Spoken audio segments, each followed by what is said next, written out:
Hi, this is Maria. Strawberries reminds me of spring. So let me show you how to make a 3D strawberry using the Sweet Strawberry stamp set. Now you're going to need the Strawberry Builder punch as well as the stamp set. And I've just indicated which of the stamps that I'm going to use. Now, what makes it easier rather than stamping and punching and punching and punching is that I use the Strawberry Builder punch to punch a template. And I put this template inside the Stamparatus. Now, I'd already made a previous template, but I cut one in basic gray so you could see it a little better. Then after I put the template in there, I cut strips of cardstock in the color that I want. Now for the strawberry itself, I use Poppy Parade. And I'm just going to punch 3 of them. Now sometimes the punch gives you a little bit of grief. And there is a little bit of extra cardstock that gets punched with it. But there we go. So I punched 3 of the berries in Poppy Parade. And then for the leaf, I'm going to cut 3 of the stems using garden green cardstock.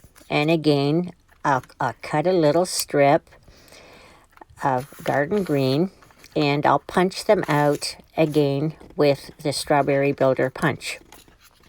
Here's my strip. And I'm just going to feed it into the top of the punch where the leaf is.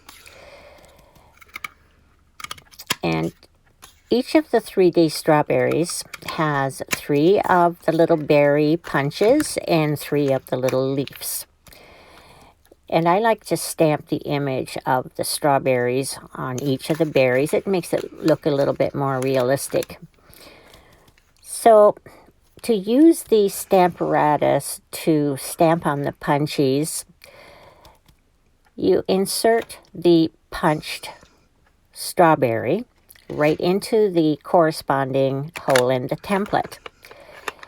Now, before you do that, really, you need to take the stamp that you're going to use to stamp the image on and put that in the little punched out area that matches the image, and then you put it on the lid of the Stamparatus, and now you place the stamp, the punched image, ink up your stamp, and I'm using basic gray because I found that black was just a little too dark, and you stamp on the image, and there you go. And you can, this way you can do as many strawberries as you want, because if you stamp and punch and stamp and punch, it is a bit labor intensive and your hands hurt after a while.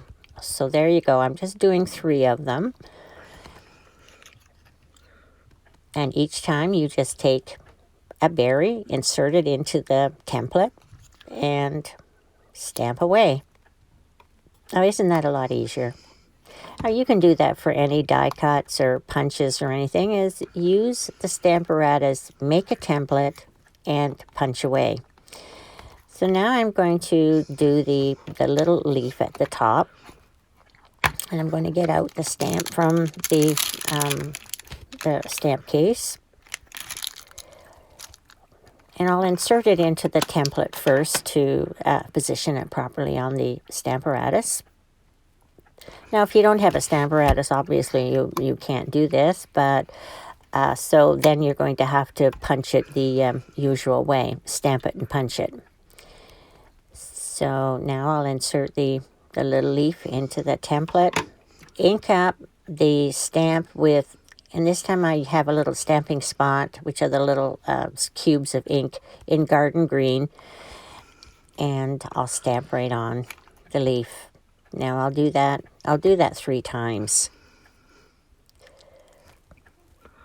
It's so much easier than stamping and punching, that's for sure. So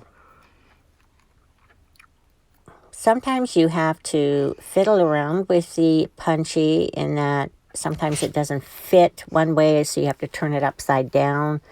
to make sure that it fits properly in the template before you stamp. Now these little stamping spots, the little cubes of ink, are perfect for working with the Stamparatus. And these particular Stampin' Spots I got from the Paper Pumpkin packs, and each Paper Pumpkin kit comes with one of these little Stampin' Spots, each time a different color of ink. So they're perfect for this sort of activity. So there I have 3 leaves, 3 berries, and I'll just clean my stamp. And it's best to leave the stamp on the lid before you clean it. And that gives you an opportunity to clean the lid of the Stamparatus as well. And I just use the Stampin' Up mist to clean my stamps. Okay, so to make the 3D strawberry, you'll need 3 of the berries and 3 of the stems. So you fold each of the berries in half, like that, with the stamp side on the inside. You fold them in half.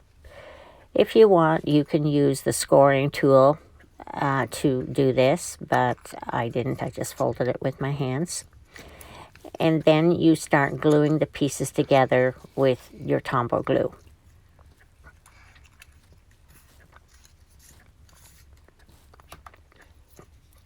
And you'll notice that I keep my Tombow glue stored upside down in a lid. And to do that, I took some hot glue and glued the lid into an embellishment lid. And that way the lid is always in there, and I just put my Tombow in upside down, screw it into the lid, and my Tombow is always ready to be used. When my Tombow is empty, I just take the lid off the new one and put a new one in the lid. And this is a great way. My Tombow is always easily accessible on my desk as well. So there we go. Okay, I've got 1 strawberry made, and I'm just folding the little leaves in half now. Makes it a little bit easier to put on the top of the strawberries. And so I'll put a little Tombow on the leaves and place 1 leaf on each of the top of the berries. Now I like to adhere the little stems together as well, to make it look like it's 1 stem, but sometimes that's easier said than done. There's the second one. Put that in there. Then after you have the third one done, then you have your 3D strawberry. Now you can make as many strawberries as you want. It does look nice to have a full basket of these lovely red juicy strawberries. So you can make a little basket for them. Or what you can do is you can just make half of a 3D strawberry and put it on a card or decorate a lid of a box with it. It does make a nice embellishment. There we go. We have a 3D strawberry. Thank you very much for watching.